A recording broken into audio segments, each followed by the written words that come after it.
उत्तर प्रदेश के जनपद सुल्तानपुर की एक घटना को लेकर बीजेपी के एमएलसी ने इलाहाबाद हाईकोर्ट के मुख्य न्यायाधीश को पत्र लिख दिया है।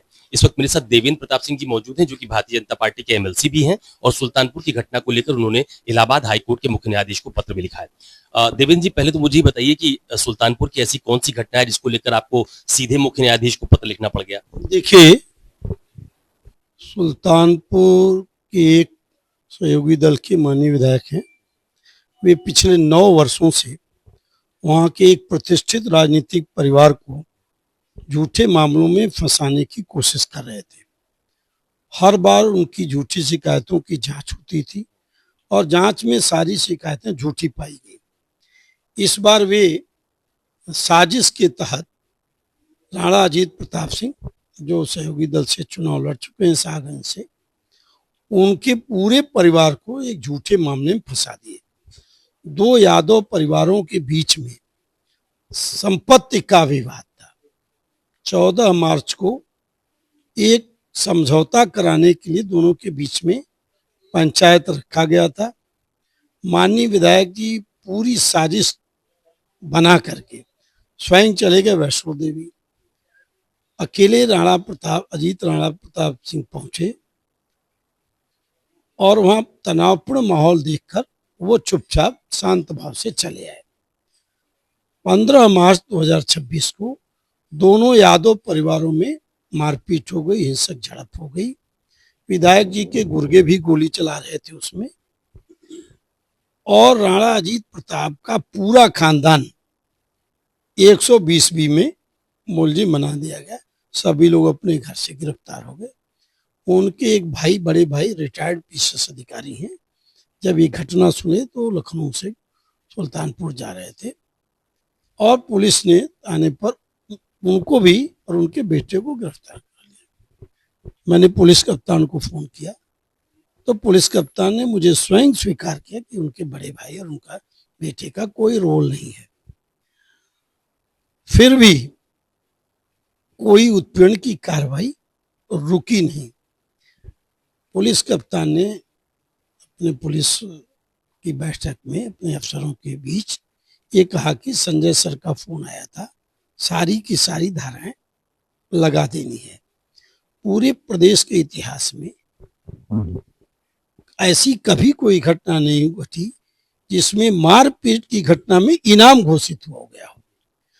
पुलिस मैलाफाइड इंटेंशन से काम कर रही थी, इसीलिए मारपीट जैसी घटना में 9वें दिन ही 12 लोगों के खिलाफ 25-25 हजार का इनाम घोषित कर दिया। पुलिस इन नौजवानों की हत्या करना चाहती है।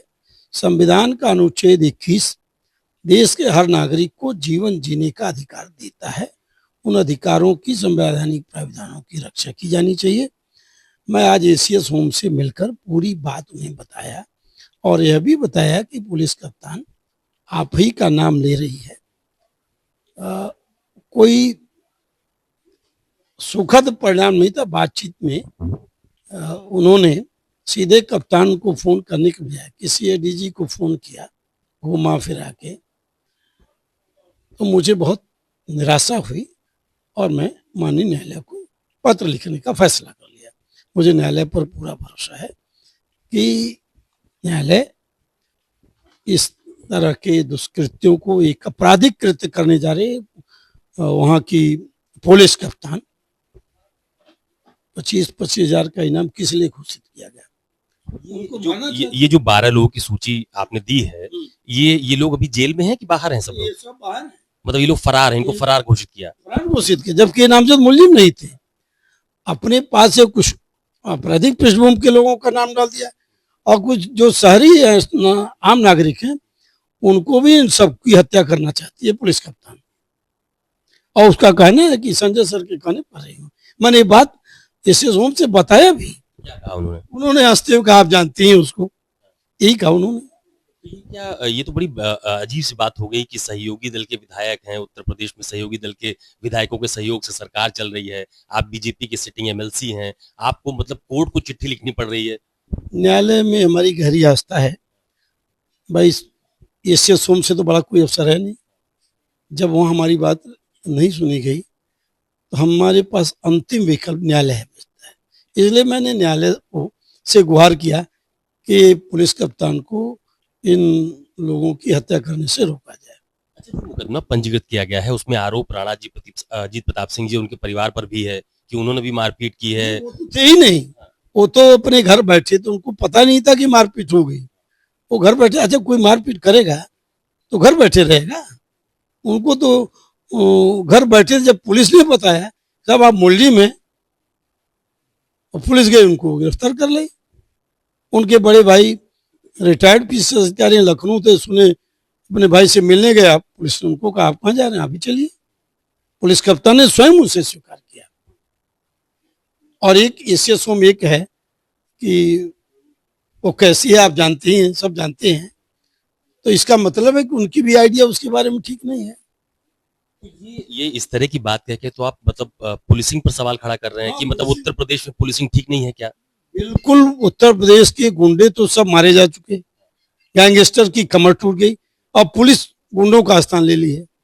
सुल्तानपुर पुलिस उसमें सबसे अग्रणी है। पूरे प्रदेश में कभी ऐसी कोई मारपीट नहीं हुई जिसमें किसी के खिलाफ, आरोपी खिलाफ 25,000 का इनाम घोषित किया गया। ये पहली घटना है उत्तर प्रदेश की जिसमें मारपीट के 9वें दिन इनाम घोषित किया गया।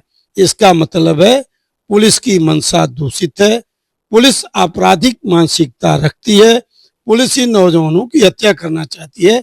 इन हत्याओं को रोकने के लिए मैं माननीय न्यायालय से गुहार किया हूँ। ये जो विधायक जी हैं सहयोगी दल के, उनका नाम बताएंगे क्या? नाम लेना ठीक बात नहीं है, विधायक साजिश करता है, एक्सीडेंटली तो एमएलए एमपी बहुत से होते रहते हैं। मुख्यमंत्री जी से बात हुई क्या इस मामले को लेकर? अभी नहीं, अभी तो मैं 9 दिन का व्रत हूँ। आज सोचता हूँ घर जाऊं, अब 9वीं बाद आऊंगा। मुलाकात करेंगे उनसे इस मामले को लेकर? हाँ हाँ बिल्कुल बिल्कुल। ये बीजेपी के एमएलसी हैं देवेंद्र प्रताप सिंह, जिनका साफ तौर पर यह कहना है कि सुल्तानपुर की घटना में जो राणा अजीत प्रताप सिंह है उनके परिवार को पुलिस की तरफ से फर्जी फंसाया जा रहा है। और फिलहाल इस पूरे मामले को लेकर उन्होंने एसीएस होम संजय प्रसाद से भी मुलाकात की है, लेकिन अब जो इलाहाबाद हाईकोर्ट के मुख्य न्यायाधीश उनको उन्होंने बाकायदा पत्र लिखकर इस मामले में निष्पक्ष जांच की मांग भी की है। कैमरा पर्सन धर्मेंद्र साहू के साथ अशोक तिवारी, लखनऊ, न्यूज 24।